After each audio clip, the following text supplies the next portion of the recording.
더불어민주당 박성준 대변인을 연결해서 말씀 듣겠습니다. 의원님 나와 계시죠? 네네, 안녕하세요. 예, 의원님. 자, 이재명 대표 체포동의안 가결 후 열린 긴급 의원총회 큰 소리가 오고 가기도 했다고 하고, 의원님 느끼시기에 현재까지 당 분위기 어떻습니까? 지난주죠. 이제 21일 이제 표 가부 결정하고 그 결과가 나오고 나서 의원총회는 정말 적정의 시간이었습니다. 적정의 시간이었다. 예, 엄청난 그 민당 역사 이래 상당히 뭐 고성도 오가고 큰 이제 파도가 쳤던 시간이었다고 하면은 예. 22일까지 좀 그렇게 가다가요. 주말 지나고 나서 언제 오늘 같은 경우는 그런 것 같아요. 내일 이재명 당대표의 구속영장 실질심사가 있고 내일 또 오후에 원내대표 선거가 있지 않습니까? 그렇죠. 좀 지금은 좀 고요의 시간인 것 같습니다. 지금은. 예. 고요의 시간이다. 예, 좀 조용하게, 조용하게. 내일을 이제 지켜보는 기다리는 그런 입장이 아닐까 싶습니다. 그렇군요. 예. 이제 주말 사이에 당원들의 탈당 우려에 대한 목소리 있었는데 이제 정청래 최고위원 말에 따르면 탈당한 사람이 한 5,800여 명, 입당한 사람은 5배 많은 3790여 명이다. 뭐 이렇게 얘기하고 있습니다. 자, 이런 입당 릴레이에 반영된 뜻은 어떻게 해석하고 계십니까? 일단은 이렇게 봐야 되지 않겠어요? 이재명 당대표가 목숨을 건 단식 투쟁을 하고 윤석열 정권의 이제 무도함에 대해서 온몸을 불살러서 이렇게 투쟁에 나섰는데 결국은 이 검찰의 수사라고 하는 거 구속영장, 체포영장이라고 하는 것은 뭐 구체적 사실이 입증되지 않은 상태에서 야당 대표의 정적제고 민주당을 분열을 시키기 위한 카드로서 받아들였기 때문에 당연히 부결시켜야 된다라고 하는 여론이 강했는데 결과로는 가결이 나오지 않았습니까? 그래서 여기에 대해서 당원들은 상당히 분노하고 격노하고 그런 입장이었고요. 그러다 보면 이 상황에서 이재명 당대표의 이 수사의 무도함에 대한 부분, 또 이재명 당대표가 더 잘 싸워야 된다라는 거, 결국은 뭐냐면 이러한 가결에 대한 부분에 대해서 결집된 힘, 가결에 대한 것이 잘못됐다라고 하는 부분에 대한 제가 생각할 때는 좀 응징의 힘도 좀 작용했다고 볼 수 있을 것 같습니다. 응징.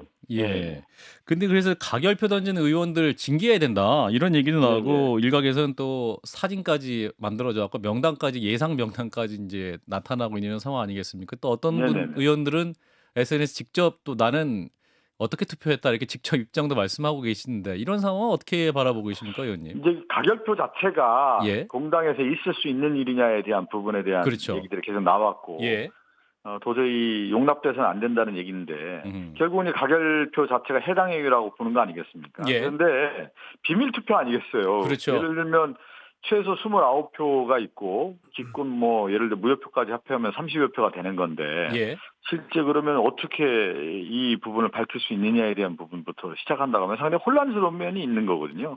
더 혼란스럽게 이제 진행될 수가 있는 문제인데 그렇지만 그래도 이 정치라고 하는 것은 책임을 져야 된다라는 부분이 있는 것 같아요. 그럼 가결표를 던졌던 핵심이라는 부분들이 있기 때문에 핵심 세력이 있으니까 여기에 대해서 응당한 그들의 입장을 들어보고 책임을 물어야 된다라고 하는 목소리가 분명히 있단 말이죠. 그래서 저는 이제 원내대표 선거가 내일인데 원내대표에 출마한 분들이 이 질문을 끊임없이 받을 것 같습니다. 그리고 당 지도부도 끊임없이 받고 있거든요. 이 해당 행위에 대한 부분에 대해서는 어떻게 할 거냐, 책임을 물어야 되는 거 아니냐 라는 목소리가 계속 나오고 있기 때문에 어떻게 지도부가 결정할지는 좀 지켜봐야 될 것 같습니다. 네, 김종혁 장님이 두 분도 질문하겠습니다. 김종혁 전 대변인. 박 대변인께서 사실이 입증되지 않은 상태에서 구속영장 혹은 야당 대표에 대해서 탄압을 한다 그러는데 그렇게 자신 있게 말할 수 있는 근거가 있나요? 그 사실이 입증되지 않은 상태라는 걸 어떻게 그렇게 자신 있게 말씀하시는지 그리고 그 부분이 가결표 얘기하시는 거죠? 가결표 아니요.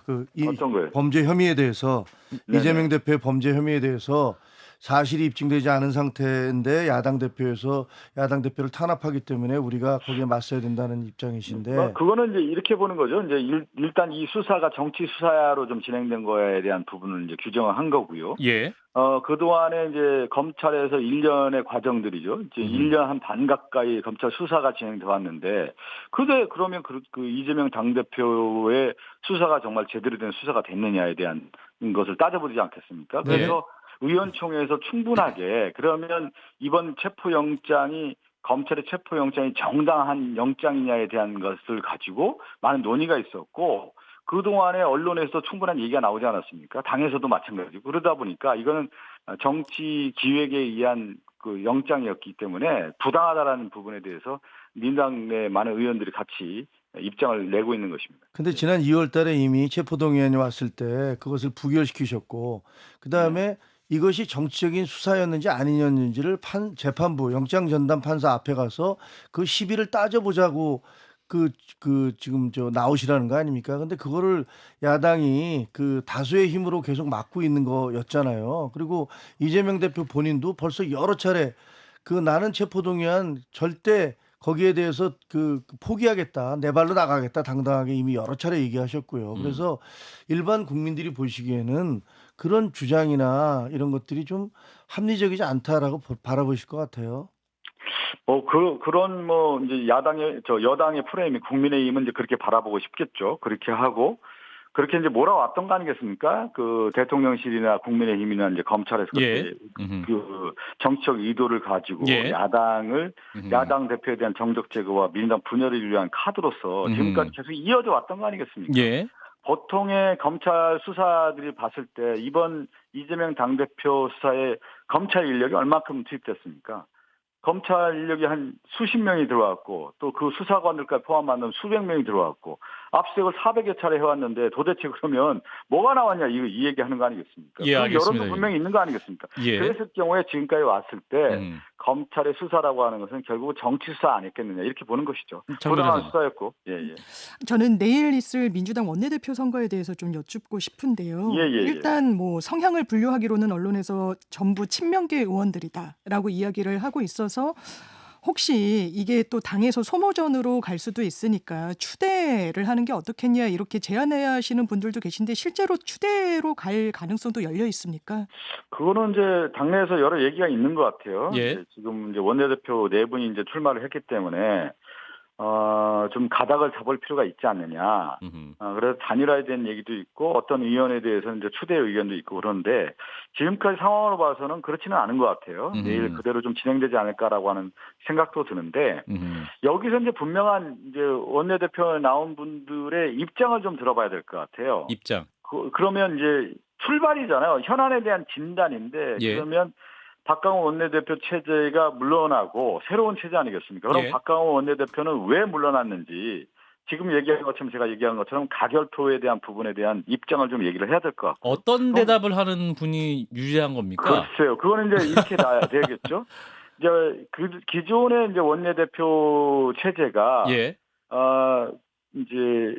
앞으로 이제 과제겠죠.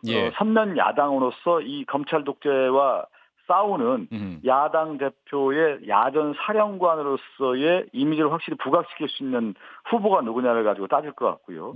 그 다음에 얘기한 것처럼 그 이재명 당대표와 민주당을 지키기 위해서 뭘 하겠다라고 하는 이제 전략과 전술 또 비전을 제시할 수 있는 인물 그리고 이제 앞으로 결국은 이 원내대표와 지금에 있는 지도부는 총선 승리가 가장 목표 아니겠습니까? 그렇게 하기 위해서 어떻게 해야 되는 그런 방향성에 대한 부분 그리고 그 문제도 앞으로 남아 있는 것 같아요. 이번 이제 가결 투표한 분들에 대해서 핵심들에 대해서는 어떻게 할 건가 그 부분에 대한 것을 어떻게 처리할 것인지에 대한 입장을 아마 내일 원내대표 선거에서 얘기가 나오는 분들을 보고 많은 의원들이 판단하지 않을까 싶습니다. 그러니까 하나는 가결에 기여했던 기획투표, 의원님 이제 기획투표한 것 같다라고 말씀하시는 거죠. 이거죠. 이제 소수의 조직된 기획투표라고 보는 거죠. 저는 제가 그 워딩을 만들었는데 저는 그렇게 본 거예요. 저는. 근데 그분들은 어떻게 해야 됩니까, 의원님 생각은?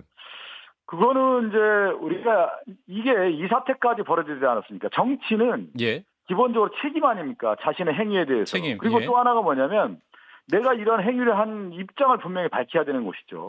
그렇지 않은 것은 비겁한 거 아니겠어요? 그럼 비겁한 행동을 해서는 안 되고 그동안에 그 가결파 있었던 분들이 끊임없이 얘기했던 것이 그런 주장들이었단 말이에요. 자신의 입장을 분명히 밝혀라. 왜 안 하느냐. 그리고 절차적 민주주의 과정에 대한 것을 지켜라. 맨날 약속을 그렇게 주장을 해왔는데 이번에 체포동의안 과정에서 의원총회라든가 뭐 규탄 집회라든가 당무집행 관련된 부분이라든가 여러 이제 그 과정들이 예. 충분한 논의와 수기 과정들이 있었는데 그것을 따르지 않았습니까? 그러면 그 행동에 대한 책임을 좀 물을 수 있어야 되는 것이죠. 책임은 어떻게 물어야 됩니까? 그래서 탈당해야 됩니까? 아니면 공천에 대한 불이익? 내일 아마 원내대표라든가 이런 부분에 있어서 자기들의 생각을 밝힐 수밖에 없겠죠. 그럼 제가 대변인인데 여기서 제 생각을 막 얘기한다는 건 그거는 선을 넘는 거고요. 지금 가결표 던진 사람들도 선을 넘어서 문제된 거 아니겠습니까? 선을 잘 지켜야죠. 자, 이재명 대표 영장실질심사 내일로 다가온 상황인데 이제 만약에 구속될 경우에 지금 옥중 공천까지 지금 얘기가 나오고 있습니다. 그 유시민 작가 역시 옥중 출마하고 옥중 결재도 해야 된다. 이거 기싸움이다. 밀리면 안 된다. 이런 말까지 하고 있습니다. 의원님 판단은 어떻습니까? 그거는 이제 그 유시민 작가님의 이제 결연한 의지에 대한 부분 이걸 돌파해야 된다라고 하는 말씀으로 저는 받아들이게 되는 거고요. 지금 이제 구속영장 이제 이 실질심사가 내일인데 그것을 무슨 기정사실화해가지고 뭐 옥중 출마 이런 식으로 옥중 결재 이런 얘기를 한다는 것은 지금 시점에 맞지 않는 거고요.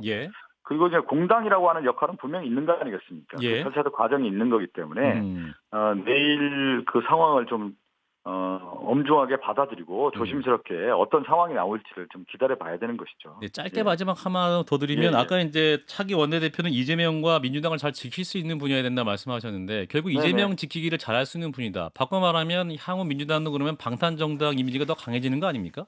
그렇지는 않죠. 지금 보면은 결국은 이 규정을 해야 되는 거잖아요. 어떤 규정이냐? 윤석열 정권은 결국은 자신들의 통치술이라고 할까 집권을 위해서 뭐냐면 야당을 분열시키는 건데 그 야당을 분열시키는 핵심 인물이 이재명이기 때문에 이재명의 사법 리스크를 끊임없이 주장을 해왔던 거 아니겠습니까? 그래서 여기까지 올가미를 씌워서 왔기 때문에 그렇다고 하면 우리가 살아남을 수 있는 길, 결집할 수 있는 힘은 뭐냐면 결국 이재명 당대표를 지키고 민주당의 분열을 막는 결집을 할 수 있는 그런 단일 대우로 만들어갈 수 있는 사람이 돼야 된다. 이것이 분명한 이번에 나타난 그 가결 사태에 나타난 시대적 소명이 민주당의 많은 당원들이 그 얘기를 하고 있는 거 아니겠습니까? 그 얘기를 받아들일 수 있는 원내대표가 돼야 되는 것이죠. 알겠습니다. 답이 나온 거 아니겠습니까? 네, 알겠습니다. 의원님 말씀 오늘 여기까지 듣겠습니다. 네, 고맙습니다. 감사합니다. 네, 박성준 더불어민주당 의원이었습니다. 좋아요, 구독, 알림 설정.